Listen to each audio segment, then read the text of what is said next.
parto dalla fine. Una gara ben gestita che non riesce a chiudere. E allora nel momento in cui nel finale l'Udinese comunque si alza, riesce anche a tenerti dietro negli ultimi 5-10 minuti, che fai? Metti dentro 4 difensori centrali. Te la giochi con 4 centrali. Non è peccato. Non è peccato.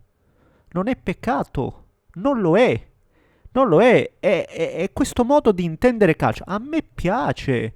A me piace perché non è di certo la prerogativa quella di chiuderti o comunque di giocare un calcio attendista, ma in quel momento è la cosa da fare. E a me sta cosa piace. Cioè, parliamo di Christian Chivu sempre e unicamente come comunicatore. È un bravissimo comunicatore, è stato bravo nella gestione mentale della squadra, perché sai, dopo la finale... ma qua c'è uno che sa quello che fa. Qua c'è uno che sa quello che fa. Cioè, le scelte di Christian Chivu pesano. Pesano. Non sempre positivamente, che sia chiaro. Io continuo a vedere una marcatura a zona nei calci piazzati che a volte stona. Ma su tante cose Christian Chivu si sta dimostrando un allenatore di valore anche sotto l'aspetto tattico. E poi ve ne dico un'altra. Ve ne dico un'altra, la più importante. Ragazzi come Pio Esposito, che appunto lui ha cresciuto, no? Essendo allenatore della primavera, ragazzi con cui ha già un rapporto, lui riesce a tirare fuori il meglio da questi ragazzi. E oggi il valore aggiunto è proprio lì, ragazzi. Rispetto alla passata stagione, il valore aggiunto è lì.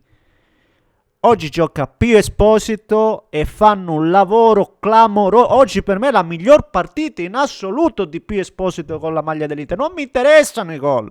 I gol sì, sono importanti, ma è come giochi insieme alla squadra. E questo ragazzo continua a crescere a vista d'occhio. E ha l'allenatore giusto per farlo. Questa è la prima cosa che va detta e che assolutamente voglio mettere lì a carattere cubitale. Prima di iniziare, come al solito, innanzitutto va un pensiero e un abbraccio alla famiglia Viola, la perdita di Commisso. Mi mancherà davvero, non lo sentivamo già da un po', ma quell'accento calabrese, in quanto meridionale, mi mancherà tantissimo, assolutamente. Un abbraccio, buon viaggio. Se volete, come al solito vi invito a spolliciare, iscrivetevi se volete seguire i prossimi contenuti, la giornata è appena iniziata perché tra un po' Napoli, poi Milan, Juve, perdonatemi, e quindi trovate tutto in descrizione, grazie per il vostro supporto. Sì, e poi il discorso è sempre quello, che spesso e volentieri, anche vedendo il calciomercato invernale adesso, ma perché non lo prendono un quinto a destra? Stanno dormendo, Marotta, Ausilio dormono, però loro sono i nostri fenomeni, Cioè, anch'io so qui a lamentarmi spesso e volentieri, e lo riconosco perché il giocatore che manca c'è un giocatore che manca sulla destra, nonostante oggi Luis Enrique, bisogna dirlo, ha fatto la sua gara applicata. Certo, tra lui e Dumfries ci sono 4 livelli di differenza, assolutamente sì, però ha fatto la sua gara applicata. Ma perché però sono i nostri fenomeni. Marotta e Ausilio sono i nostri fenomeni, perché ancora una volta con quello che hanno a disposizione fanno. Perché l'Inter da anni a questa parte non è che ha budget illimitati su cui poter andare a spendere, non è che Marotta, che non vuole tirare i soldi, non ha questo potere, ahimè. Però con quello che ha fa bingo. Anche quest'estate, no? Quando andava via Inzaghi sembrava fosse finito il mondo, almeno per me. Perché sai, provi ad andare su Fabregas, questo profilo intrigante, niente, e prendi Kivu. caspita, è la miseria, mannaggia la miseria. Dici, allora, cioè, proprio... invece no, era una scelta ponderata, quella di Kiwi, sanno quello che fanno, è una roba clamorosa. E Kiwi è magistrale nell'andare davvero a rinforzare una squadra che già assolutamente ha un'ottima base, lo vediamo anche oggi. Oggi per 30 minuti non hai fatto vedere palla all'Udinese, per 80 minuti sei stato tranquillissimo nella tua partita, levato una superficialità di Barella che è l'unico che ogni tanto prenderei a ceffoni, ma non tanto per l'errore di superficialità, anche per quello forse, ma il fatto è che quando sbagliano gli altri, Barella, mani avanti, in alto, grida, fateci caso. E a me sta roba un po' infastidisce. Io ho visto anche un bordo cam col Napoli, mi sa. Infatti Chivo diceva, Bare, per favore, stai calmo, Bare, non innervosire gli altri.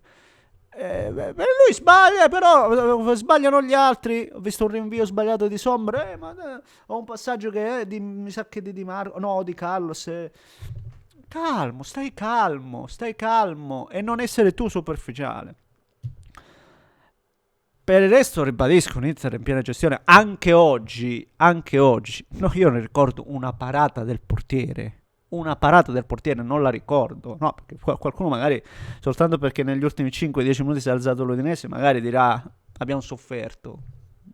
Ad avercela sempre, cioè magari a soffrire sempre così, magari, onestamente. Ma il difettuccio, se vogliamo chiamarlo così, di quest'oggi è che magari una partita così, specialmente nel secondo tempo, ragazzi miei, meglio l'ultimo passaggio in modo da poterla chiudere la partita, perché una partita così la devi chiudere. Non è che poi alla fine magari una palla in mezzo prendi gol e ti stai qua a rimboccare, a leccare le ferite e non va bene.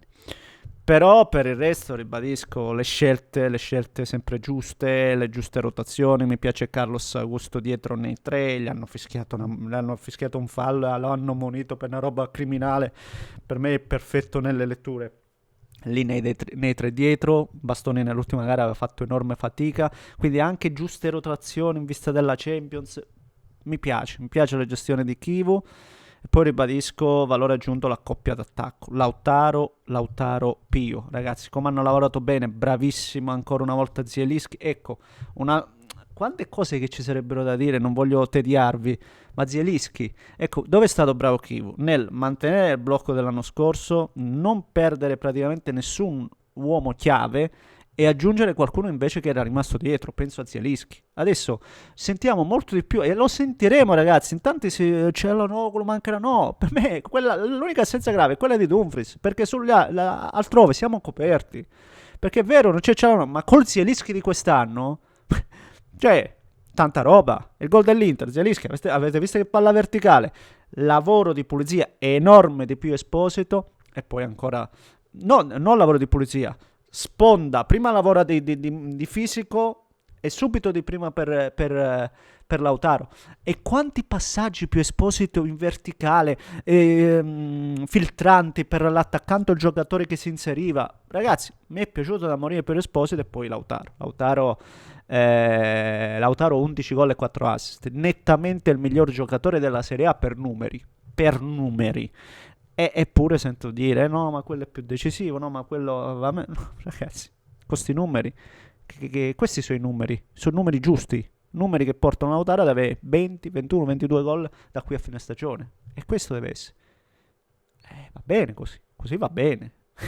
Va bene, assolutamente. Quello di oggi è un gol da 3 punti, cioè non è che sono gol di poco no, perché non segna, ho capito, non segna, sì, mettiamolo nella bilancia, ma nella bilancia va messo tutto, anche quando vinci le partite da 3 punti per un suo gol, che non valgono meno, quello di oggi vale più di un secondo gol segnato contro il Milan, quindi va bene così, e cioè la vittoria di oggi mette ancora di più pressione sulle altre, cioè adesso l'Inter ha il suo ruolino, il suo ritmo. L'Udinese era l'unica squadra delle medio-piccole che non era riuscita che aveva rubato punti sostanzialmente, anzi aveva perso l'Inter, tutte le altre le ha vinte contro le medio-piccole, oggi arriva la vittoria anche con loro. Perfetto, perfetto. Scusate, sono andato anche lungo e ancora avrei tante altre cose da dirvi, ma vi annoierei.